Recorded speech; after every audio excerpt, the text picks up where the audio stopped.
Welcome to the Tech Talks Daily Podcast, where you can learn and be inspired by real-world examples of how technology is transforming businesses and reshaping industries in a language everyone can understand. Here is your host, Neil C. Hughes. Welcome back to the Tech Talks Daily Podcast. Yes, I'm back in the UK, but man, you boys and girls are smart cookies. Because a few of you emailed me last week asking if I was okay, because some of you felt that my intros and outros made it sound like I was a little off colour. Very perceptive of you, although I was healthy. Yes, I was a little jet lagged, but while in Vegas covering the Dynatrace Perform event, I'm going to be completely honest with you and let you peek round that curtain and tell you that I was struck down by a number of tech problems during this trip. My first microphone had either a faulty cable or a problem with a microphone. I've currently ordered a new cable and we'll be able to rule that one out once and for all. And my backup mic had a problem after a firmware update, which pretty much gave the appearance that everything was recording fine, but then when I plugged it into my computer to get the recordings off, there was nothing there. And all my recordings were missing, including the intros and outros. Luckily, my third and final mic, as I always have a number of backups with me, because if you fail to prepare, you prepare to fail, right?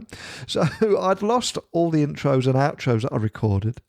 But luckily, like I said, that third mic worked a treat. But it did mean I had to re-record the intros and outros. So I let out a large sigh, lay down on my bed in my hotel room. Yes, I was fully clothed, don't worry. Don't want to put that image in your head. But I lay there on the bed, recording the new intros and outros from that third and final backup microphone. And all that took place in my hotel room in the Cosmopolitan in Las Vegas. But guess what? I quickly felt quite tired.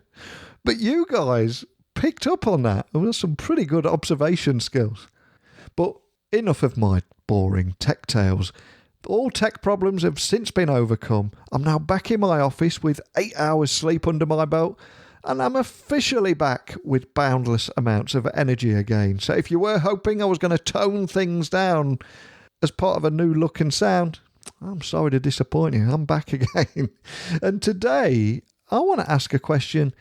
Can technology solve the privacy and data protection risks to a company? Because conversations around data and privacy are already big news this year. So I invited Roger Hales back onto the show, who's the CISO-in Residence at YL Ventures, and get him back on the show for a quick chat. So enough from me rambling on. Let me get Roger onto the podcast again, and we'll talk about all that and much more. So a massive warm welcome back to the show, Roger. It's always a pleasure to chat with you here on this podcast. But for anybody listening that has missed our previous conversations, can you just remind them with a little about who you are and what you do?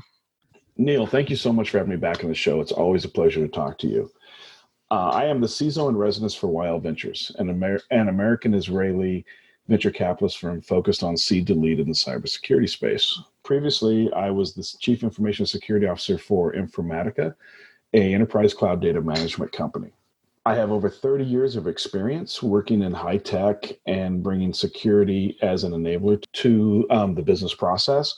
And at YL Ventures, I support the ideation process and the incubation process for new technologies, working with greenfield opportunities, and then bringing those portfolio companies to the U.S. market.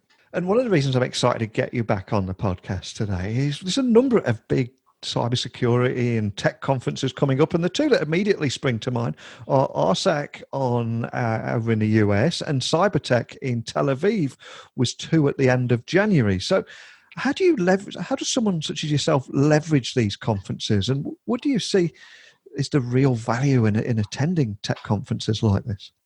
By the way, Cybertech was a phenomenal conference. I just got back to the States after it.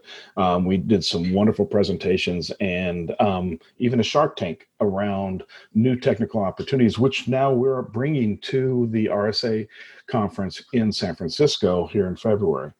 One of the most important aspects of working for a VC is providing that value to portfolio companies. So these conferences where we leverage both to get our portfolio companies in front of as many customers, partners as we can to help facilitate collaboration.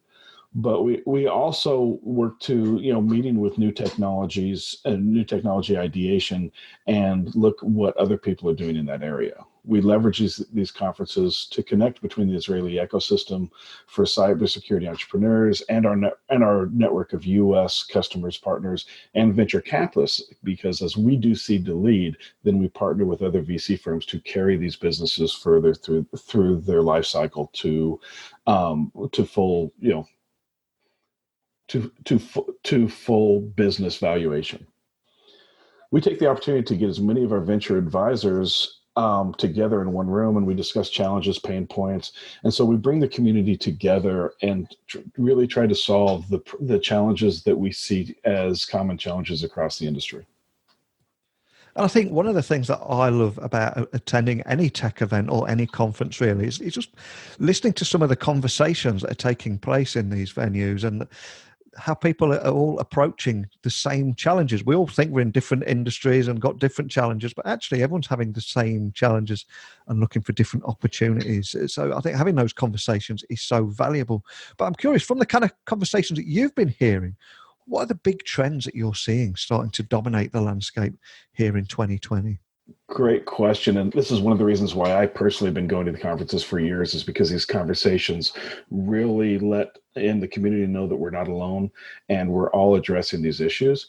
The trends that I'm seeing are revolving around privacy and ethics for the most part, of how we manage people's data, how we manage, how we manage people's data, and what we do with that data. So those trends tie to data privacy, but they also tie to data access and controlling the proliferation of where data flows.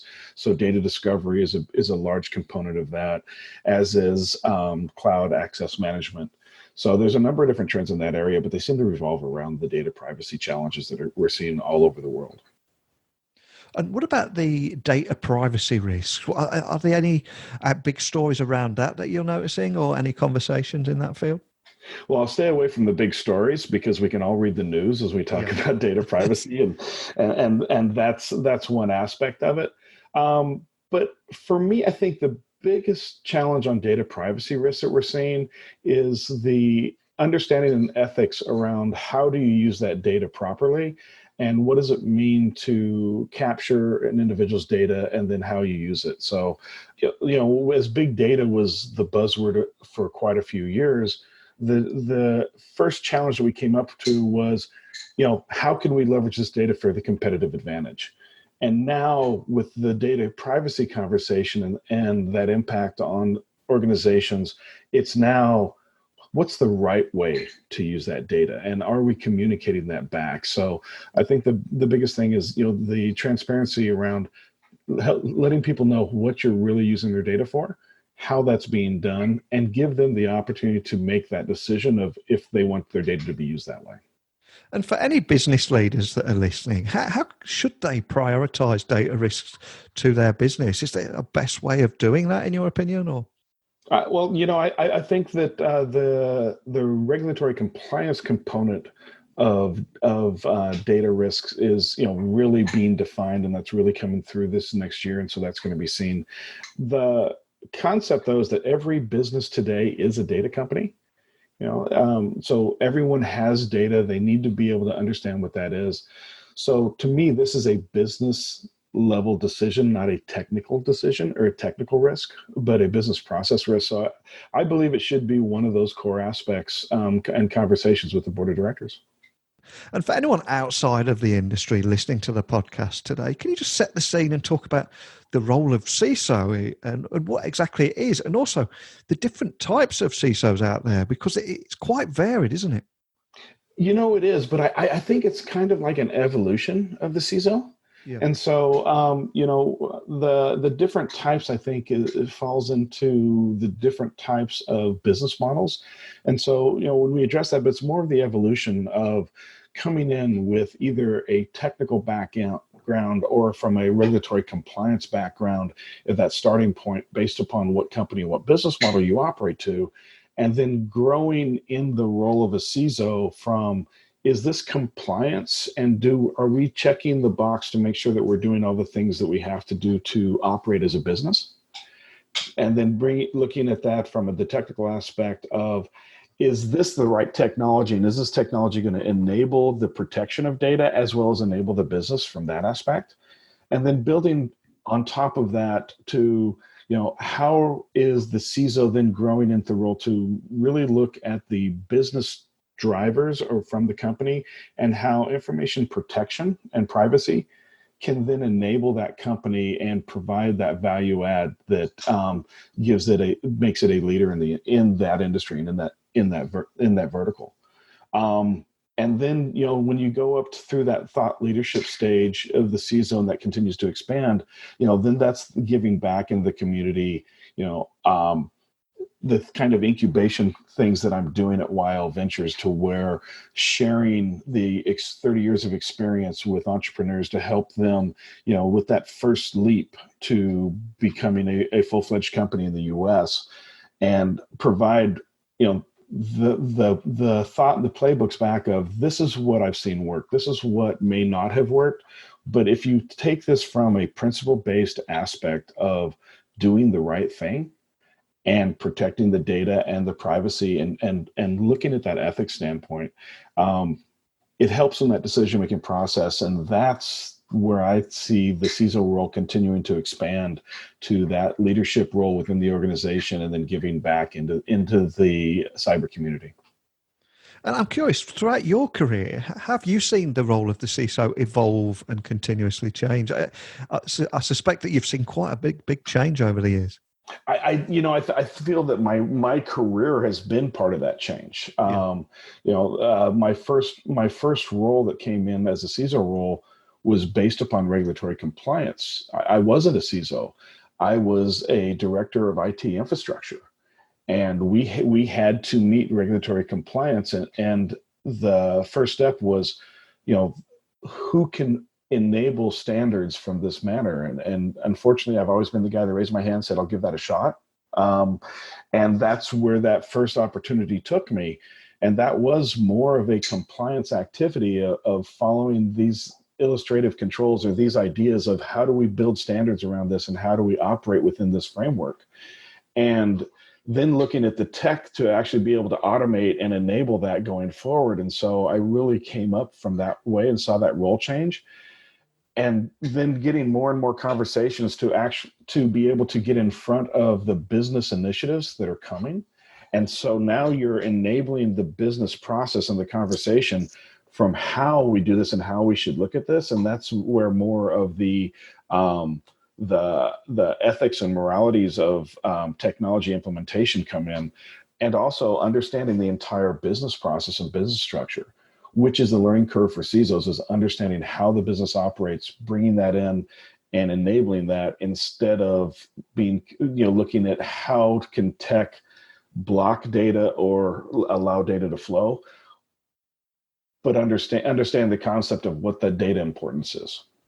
And then obviously this is the role that's changed. This is where the reporting structure has changed to CISOs reporting higher up into the organization, spending more time with the board members, and then being able to provide that feedback to build better tech and better process. And of course, I think the big question that everyone's seeking the answers to at the moment is, how do you think technology can solve the privacy and data protection risk to a company? What kind of role do you see technology playing in that? You never fail to support and get that one question that you got to be really careful of, Neil. And this is that question, right? So, technology isn't a panacea. Technology is a way to implement what the business process that you're trying to do. So part of the goal in incubating of new tech, and part of the goal of implementing of technology, is to automate at speed the processes and the goals of the company. So when it comes to privacy and data protection, the risks are coming at us from every corner, external as well as internal. And the technology provides us the ability to automate that. But this isn't the solving of the problem. This is enabling the protection. So technology can't fix it. Technology can enable it, especially with AI, machine learning. I'll throw a few more buzzwords terms in if you'd like. But it's the idea of being able to automate at the speed that data is flowing. And that's where technology can support the protection of data and privacy. Absolutely. Answered beautifully there, Roger. Outside of the world of privacy, data protection, and everything else we've talked about today, I must ask you about YL Ventures. I mean, what's next for you guys? Is there anything you can share about your big focus in 2020? We're just growing and expanding. In July of 2019, we raised our fourth fund of $120 million. So we've got $260 million under management today. Over this last year, and as we move forward into the new year, we're already investing out of this fund, and we plan to make 10 investments in total in the next few years. But our goal is to invest in the best cyber entrepreneurs in Israel and help them become category leaders. To do that, we have to do value add. And so we've been focusing over this last year, especially on the value add activities to take the entrepreneurs to that next level. And so we've been expanding our team with multidisciplinary professionals that provide guidance and support to portfolio companies from business development, go-to-market strategy, pure marketing, research, finance, and recruitment and hiring. We plan to grow our support even further in the next year to make sure our companies have everything they need to be successful. Fantastic. Well, I wish you the best of luck throughout the year. I've got a feeling it won't be the last time we speak, and hopefully we will get to meet each other at some point at a tech conference later this year. But for everyone else listening, where can they find you online and also contact your team if they've got any questions? You can find me on LinkedIn and just look for Roger Hales. You can find YL Ventures at ylventures.com, and please take a look at our cyber map where we've mapped out the industry and the domains and how we're monitoring the process. You can find me on Twitter at Hale Roger, and I'm happy to make your connection and have conversations wherever it may go. Excellent. Well, I'll add all those links to the blog post that will accompany this podcast, just so people can find you nice and easily and start that conversation or continue the conversation that we started today. But more than anything, just a big thank you for coming back on the podcast and sharing some of your valuable insights with everybody. Thanks again, Roger. Neil, thank you so much. I really enjoyed it. It's great to have Roger back on the podcast. And YL Ventures obviously funds and supports Israeli tech entrepreneurs from seed to lead. And although they're based in Silicon Valley and Tel Aviv, YL Ventures manages $260 million focused on deep technology sectors and specialises in the field of cybersecurity. And Roger's legacy in technology and information security extends across multiple verticals, including financial services, healthcare, e-commerce, biotech, and education. So for those reasons alone, it's always a pleasure to get him back on the podcast and talk about some of those important topics that I know he's got a wealth of experience in. But equally, I know each and every one of you listening has got your own areas of expertise and insights too. So please keep your emails coming in to techblogwriter@outlook.com. Remember to share your thoughts and insights or even questions in those emails, or you can always DM me on social channels, which you can find me at Neil C. Hughes across LinkedIn, Instagram, Twitter, whatever it is your platform of choice, you should be able to find me. And finally, if you want to browse through over 1,100 podcast interviews, or you want to explore the possibilities of working with me to launch your podcast, or help you write your business blogs, or even your CEO with ghostwritten thought leadership pieces, or even if you just want to say a quick hello, whatever it is, send me an email or a DM. My door is open to each and every one of you. But I don't want to burn myself out having just arrived back in the UK. So all that's left for me to say is a genuine thank you for listening and all your concern after my lackluster intros last week. But more than anything, just a big thank you for listening. And until next time, don't be a stranger. Thank you for listening to the Tech Talks Daily Podcast with Neil C. Hughes. Remember, technology works best when it brings people together.